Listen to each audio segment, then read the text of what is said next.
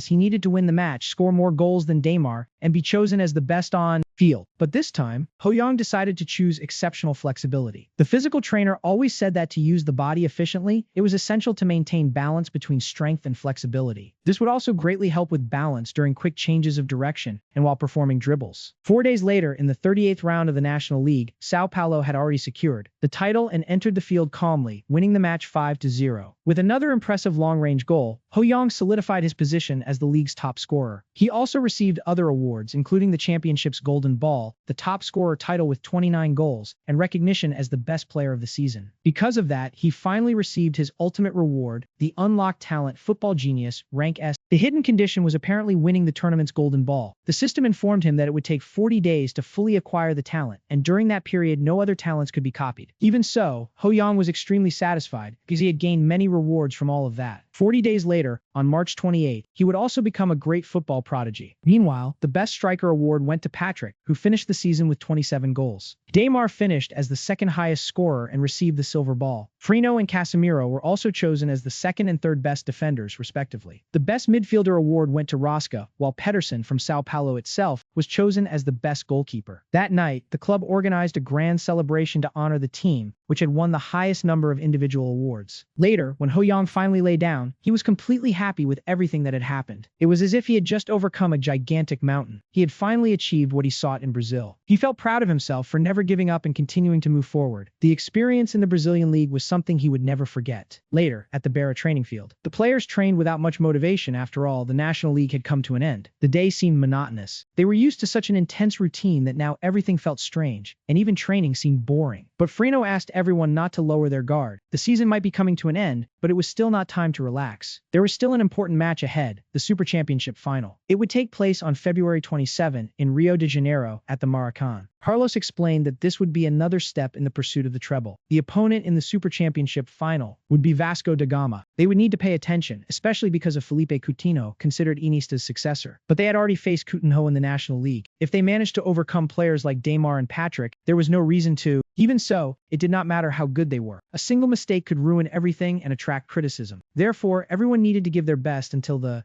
team stepped onto the field for the Super Championship final completely motivated. As soon as he entered the pitch, Ho Young began analyzing Coutinho. He possessed the talents Football Genius, rank A, quick steps, rank B, excellent passing, rank B, agility, rank B, and threatening feints, rank C+. 3. Conditions to obtain the talent: score 2 goals and intercept 2 passes. Ho Young realized the conditions were easier this time. He could take a few more risks, as he seemed to have good chances of obtaining valuable talents. The match began with Sao Paulo attacking from the first minutes. The ball reached Royale's feet, driving the fans wild. He advanced using his impressive dribbling skills. Then, he attempted his powerful medium-range shot, and right at the beginning of the match, he managed to score the first goal. His medium-range shot evolved to classification B+2. Ho Young knew that the more his abilities evolved, the greater his talents would grow as well. This development seemed to happen exponentially. After that, the pace of the match slowed down considerably, with Vasco falling back and closing their defense even further. A fan commented that the difference between the positions was obvious. If the game continued like that, Sao Paulo would easily win 1-0. That was what was expected from a team full of stars. But another fan remembered that Coutinho remained an extremely versatile genius, capable of creating a great play at any moment. Coutinho, on the other hand, felt a little more pressure on the field. This was not the same Sao Paulo he had faced the previous year. Since last season, both the attack and defense had changed greatly and were clearly stronger, especially because of Royale, who had been one of the main reasons behind Sao Paulo's growth. Ho Young's cross found Rosca perfectly. It was an excellent assist, resulting in another goal for Sao Paulo. Royale continued advancing alongside Douglas and scored another, making the score 3-0 before halftime. Vasco's players were already showing great fatigue and seemed completely exhausted. During halftime, the Sao Paulo locker room was already in a celebratory mood. For some, victory seemed guaranteed, and the match was already decided. Frino, however, asked everyone not to relax. The match would only end when the final whistle was heard. In the end, Rosca commented that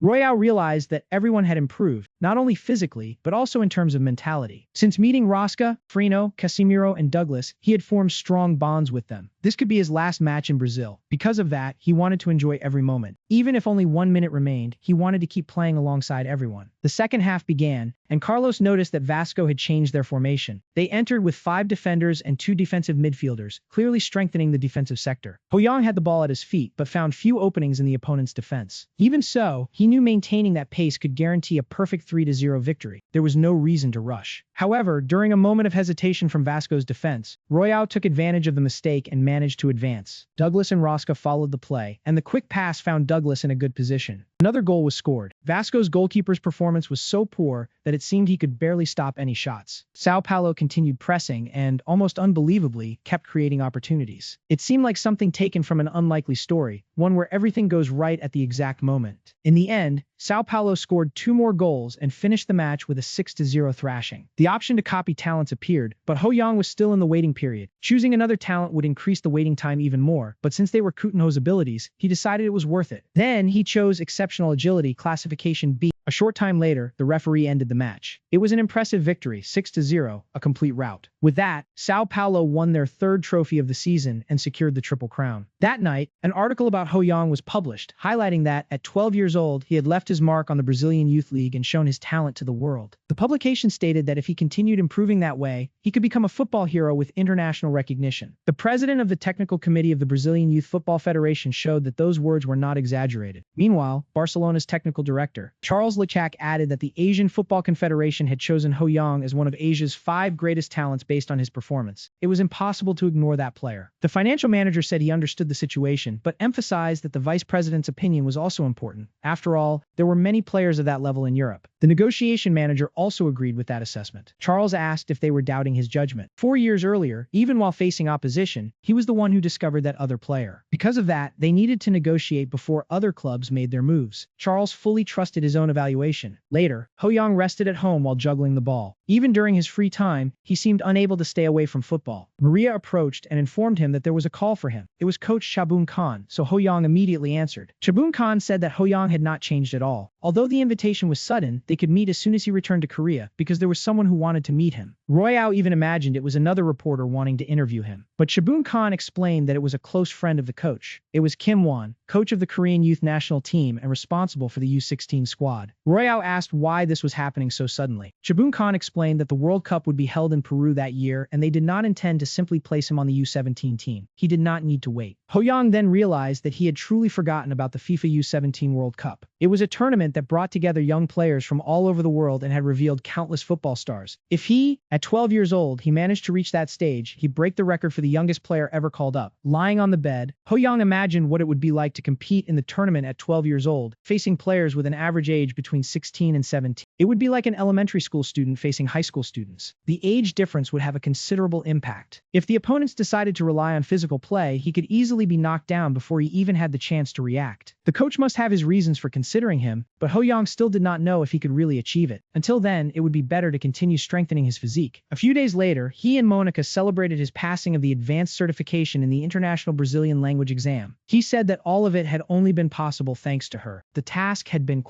but Monica had always helped him with that matter. Since she had done it without hesitation, reputation, she thought she also deserved a reward. Before that, however, Ho-young decided to copy one of her talents. He would choose innate language sense. A B-rank talent, it greatly helped with learning new languages. In addition, he also acquired body balance. Monica thought it was good to see him so happy. She just could not understand the reason for that happiness. At the beginning of March, at Incheon Airport, Ho-young was greeted, or rather surrounded, by several reporters. He noticed that there were many more journalists than the last time. Then, finally, his parents appeared. He tried to leave quickly, but ended up trapped in the middle of the crowd. One of the reporters asked if he had played with anyone who eventually became a close friend. He replied that they were Frino, Rosca, Casimiro, Douglas, and Marcelo. The reporter commented that they were all Brazilian players and asked if there were any names familiar to them. Ho-young replied yes, mentioning Kaká and Batistuta. Then the reporters wanted to know what his relationship with them was like. Royao explained that he had trained with Kaká for some time and occasionally also exchanged some experiences with Batistuta. The reporter then asked if he could talk a little more about. Later, Ho-young met with Chabun Khan, who apologized for making him wait. The professional league had started, making his schedule quite hectic. He also apologized to Ho-young's father. Ho-young replied that there was no problem at all. Chabun Khan commented that he was taller and also more imposing since the last time he had seen him. Beside him was the man who wanted to introduce him, Coach Kim Won, the head coach of the youth national team. Chabun Khan asked Ho-young not to be afraid of him. Kim Won would not do anything to him. Even so, Ho-young was nervous because he knew that if he made a good first impression, there was a great chance of being selected. In front of him was an important opportunity to obtain high-level talents. Kim Won asked if he knew what the under-17 team was. Ho-young replied that he did. It was the team that had finished third in the previous year's Asian Championship and secured a spot in the U-17 World Cup by defeating Qatar. Kim Won confirmed that he knew the team well and revealed that they intended to select him for the national team. The squad would be decided in September, but until April, Ho-young still had commitments with his current club. He agreed, but still asked about. Kim Won explained that there would be an under-16 tournament, the Montaigne International Tournament, in France later that month. Ho-young realized that they intended to place him in the U-16 team first, and then decide whether he would permanently enter the main national team. He was no longer in such a hurry. He wanted to overcome the age gap, although he knew it would be difficult. As expected, Ho-young's father gave his consent. As a father, he had no reason to object and only asked them to take good care of him. Renao had the impression that his father was even happier than he was. Chabun Khan told him not to worry. After all, that recommendation made perfect sense. Ho-young thought that, somehow, he seemed to be the only one taking the situation too seriously. Being known as the youngest player was attractive, but what truly mattered was what he would do from that point onward, and he was excited about the true feast of talents waiting before him. On the way back home by car, he opened the newspaper and found a report saying that, just before joining the youth national team, he had gained recognition precisely in the country considered the strongest region of world football, Brazil. The Brazilian expert ranked Royao among the 5 greatest football prodigies in the world. His name appeared in almost every newspaper. Royao thought he needed to stop reading that or he would go crazy. They were already creating fake articles about him. It was the typical process of building a hero that happens with great prodigies everywhere. He liked the attention, but too much attention was never. Then he asked his father what would happen if he said he wanted to go to a European club. His father replied that, at that moment, it was fine. He wanted to make his professional debut, but knew he could not do it alone. His father explained that in that case, he or his mother would need to move to Europe with Ho-young. Ho-young asked if they had already been expecting that possibility. His father replied that of course he had already considered it. When it came to his son's future, they were prepared. If he intended to become a professional, that would be the best option. Royao thought that because of this, his family might end up being separated. But his father asked him not to worry and simply keep his focus on that goal. Ho-young replied yes. Then, he would do his best. Later, he arrived at the Paju training center. There, he gathered with the members of Korea's U-17 national team. They were true football geniuses. After the level of players Ho-young had encountered in Brazil, his standards had become far too high. What he once considered a normal level of football now seemed different. He was already part of the national team and only wanted to step onto the field as soon as possible. It was then that he met Hyun-jun. Ho-young said it had been a long time since they last saw each other and asked how he was doing. Hyun-jun replied that he was fine, but commented that the last time he had heard about him, he was still much shorter. Hyun-jun was surprised by how much he had grown and asked what his current height was. Royao replied that he was 1.70 meters. Hyun-jun asked what Ho-young had taken in Brazil. Could it have been some kind of hormone injection? But someone complained about all that noise. Ho-young replied that he was in the middle of training and asked for silence. It was Kim Shin-woo, captain of the South Korean U-17 national team. The other two immediately apologized for the noise they had made. Ho-young thought that Shin-woo was the oldest player on the U-17 team, as well as the captain and the main defensive reference of the squad. Shinwoo made it clear that they were not there to play around. They would not receive special treatment just because it was their first time in that environment. Ho-young also apologized to Ha-in-jun for distracting him. He realized that in Brazil, everyone seemed closer and the atmosphere was much more relaxed. In Korea, however, the environment was more intense and disciplined. Ho-young knew he would need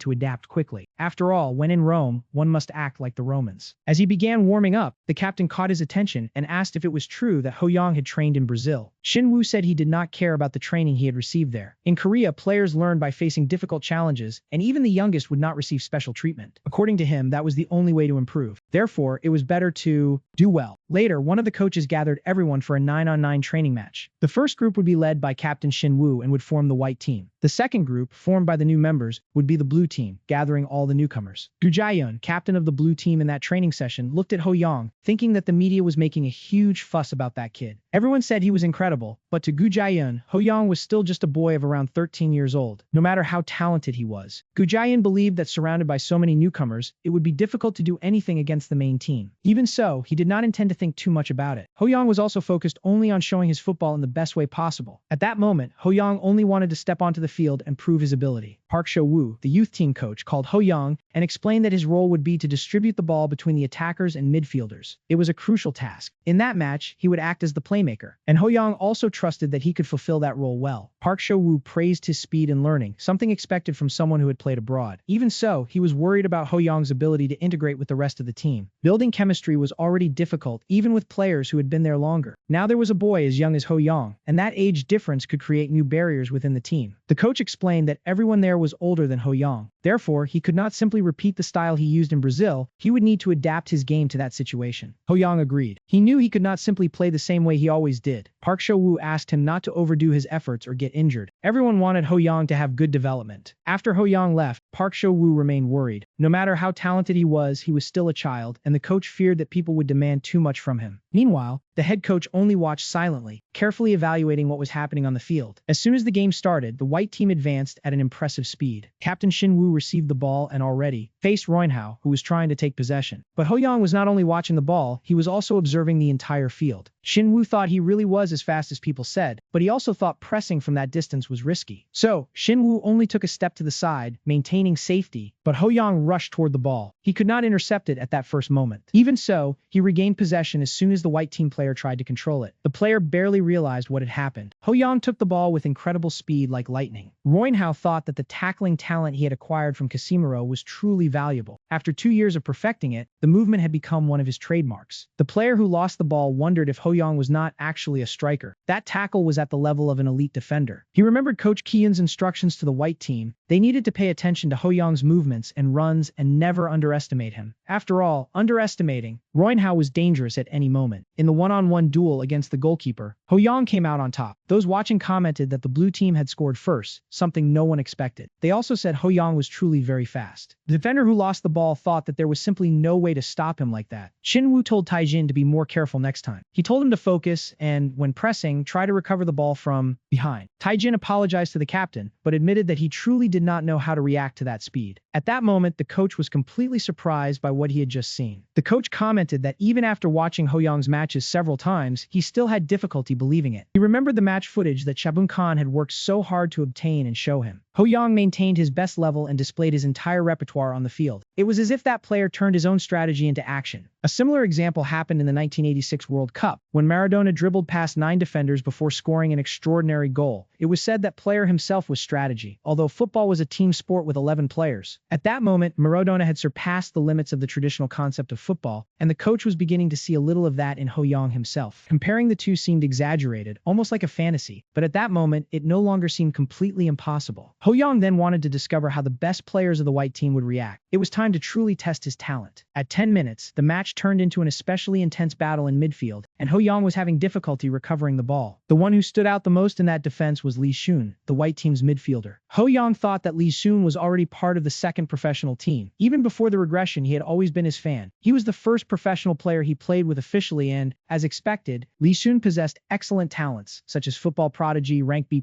swift legs, rank B, exceptional composure, B+, instant pass, C+, and quick direction change, rank C. To obtain them, there were specific conditions, such as as playing 40 minutes with Lee Jun, intercepting one of his passes and winning the match. Roinhao was especially impressed by the talent exceptional composure. It was exactly the ability he wanted very much to acquire. But at that moment, once again, Hoyong ended up losing the contest to Lee Jun. The white team striker received the ball and managed to finish the play, scoring for his team. Hoyong realized that even under pressure and facing attempts to tackle him, Lee Jun could protect the ball and advance with extreme naturalness. He played with calmness, composure, and precision. For Hoyong, it became clear that the level of professionals was truly different. Later, the players from the blue team were already showing great fatigue, while the white team remained focused and maintained their pace. Lee Jun noticed the situation and realized that the blue team's midfielders were beginning to lose their rhythm. Hoyong was also moving away from him. That was the perfect opportunity. He found a gap between the blue team's players and passed the ball to that same striker again. Even from a distance, Hoyong positioned himself exactly in the path to intercept the pass. Lee Jun wondered if Hoyong had been waiting for that chance, hiding and staying ready all this time. Hoyong then passed the ball to the blue team's captain. He admitted that he had judged Hoyong wrongly. He only needed to synchronize with him and provide enough support. In that case, the age difference would not matter much. So, trusting Hoyong, he returned the pass. Hoyong took advantage and used his storm dribble to get past the entire defensive line of the white team. Xingu stepped forward and positioned himself like a true barrier to stop him. He remembered what he had said to Taijin, that he could not let even a child pass. No matter how good Hoyong was, he was still just a kid. Xingu would recover that ball. But even Xingu could not stop the storm dribble. Hoyong passed with ease. Then, he performed a perfect and beautiful roulette move. Right after that, Hoyong scored the goal. During the celebration, he even repeated Cristiano Ronaldo's famous celebration that he had stolen. To everyone's surprise, the game ended shortly after. The score was 2-1 for the blue team. They had really won. Shin Woo-ho could not understand what had happened. He was an award-winning defender at the National Festival of. Yet he still could not take the ball from a player who was only 13 years old. That was completely different from the players he had faced before. The movements were impressive, but never excessive, always precise and efficient. At that moment, he realized he was facing the talent of a true genius. He also remembered what he had said to Hoyong and wondered why he had said those things. After everything, he could barely face his own teammates. However, Hoyong himself approached Captain Shin, praised his performance, and thanked him for playing that way beside him. Shin Woo asked if Hoyong really was 13 years old. He could not understand how someone so young could play so well. Hoyong replied that anyone could be good at football, regardless of age. Shin Woo then said that. It made sense. Deep down, he realized he had completely lost that argument. Even so, strangely, he did not feel bad. Hoyong was a young kid, had a great personality, and still played football impressively. So he accepted his own defeat and admitted that Hoyong had played extremely well. He also concluded that age truly did not matter. Someone could be 10 or 30 years old if they were good at football. That was what really counted. Lee Jun also approached Hoyong, shook his hand, and said that he had done an excellent job. Hoyong replied that he looked forward to having the chance to play with him again. Lee Jun asked him not to be so formal and to simply relax. Hoyong thought Lee Jun was a very kind person. His idol truly was someone amazing. Besides that, Lixin also gave him an extraordinary gift. This time, Hoyong stole the B-rank talent exceptional composure. It was an excellent way to begin his first day with the national team. On March 20th, in Manga, young under-16 football prospects began arriving. They came from various parts of the world to compete in the international tournament, which would begin on the 23rd. The Korean team was also arriving, bringing with them a great prospect. Later, Coach Kian explained that, as everyone knew, their first opponent would be France itself. There was no reason to fear. The difference between the two countries was that one ate rice and the other ate pea. 4 French players were out because of the age limit, but the rest were still strong. Besides that, France would play at home and do everything to win, so everyone had to remain alert. Hoyong listened to everything and reflected on the international tournament, which used a points system and divided teams into groups A and B.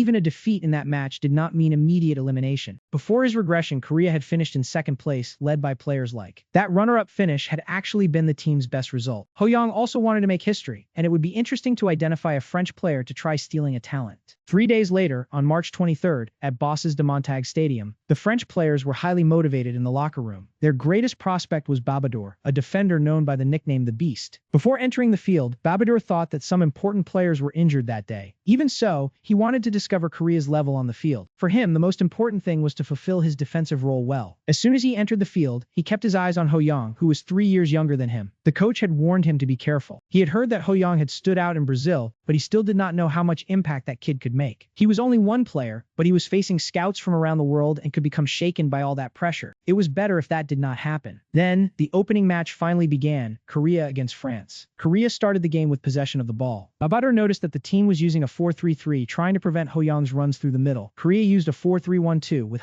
Jun and but the Beast was ready to discover what Ho-young was truly capable of. At the 15-minute mark, Korea created their first more aggressive play. The passes were fast, and until that moment, the match remained balanced. Even so, Babador began to worry about the positioning of Ho-young. He expected him to receive a pass, but then thought that the kid did not seem like anything special. Perhaps the coach had exaggerated when talking so much about him. After all, Korea could barely reach the World Cup semifinals. To him, that was ridiculous, a team that depended only on luck. He would crush that Korea. But he ended up finding Ho-young quickly passing one of the defenders. However, Babado himself used his physical strength to stop Ho-young, who could not advance this time. In another play, Ho-young accelerated across the field again. Once again, the Beast prepared to face him. The problem was that none of the other players could keep up with Ho-young's speed. Some could barely follow his movements with their eyes. He received a through pass and, in just a few moments, was already in front of the defense. In the stands, people commented that if he kept running like that, he would run out of breath in the second half. But perhaps his determination was truly extraordinary. And indeed, he possessed the burning spirit talent of rank. He made another precise pass, keeping Korea's pace extremely fast. Babador began to think that France was losing momentum against the intensity of the Koreans. Once again, Ho-young used storm dribble, leaving the defender completely lost. One of the scouts commented that his movements were impressive, and they truly were. Babador wondered why he kept insisting on that style of play instead of facing him directly and trying to mark him. But Ho-young simply ignored the provocation. When Lydium received the ball, he realized that Ho-young was already moving ahead to take a more forward position and receive the pass. He controlled the ball and managed to cross almost the entire midfield. Everyone began commenting that he really looked like a storm on the field. Until finally, he reached the defense, already in Babador's half of the field. He thought Ho-young would come and decided to block him at any cost. That was his chance to impress the scouts. But while he was still preparing, Ronyel passed him like lightning. At the moment of the goal, he almost made the ball tear through the net. The first goal belonged to Korea. Before halftime, the coach adjusted the formation slightly to prepare the team for the second half and avoid conceding another goal. Duran, the French youth national team coach, realized that they had changed their strategy, making the game more centralized while also seeking the wings. The idea was to apply pressure from the sides, find spaces, and take advantage of opportunities to counterattack. Shin Woo noticed the strategy. France was pressing from all sides, and at that pace, they could end up controlling the entire field. Seeing a French forward control the ball, he sensed the danger. The player attempted a shot from midfield before even entering the penalty area. However, the Korean goalkeeper managed to defend and sent the ball far away. In the aerial duel, Jun came out on top. With a precise header, he found Ho-young with an excellent pass. Babador was immediately shaken. He tried to calm himself and not show fear, because he could not hesitate against that opponent. If that boy got past there, everything would be lost and another goal could happen. He became so focused on Roy that he did not even notice that Ho-young had managed to pass to Likson, who took the opportunity and scored Korea's second goal. He greeted Ho-young and said it had been a great play. Even after surpassing Babado, Ho-young continued to worry about him. After all, that player was considered part of the French elite. His greatest strength seemed to be physical contact. Therefore, Ho-young prepared to avoid that kind of contest whenever possible. Babado's talents were football prodigy B+2, innate muscles B-,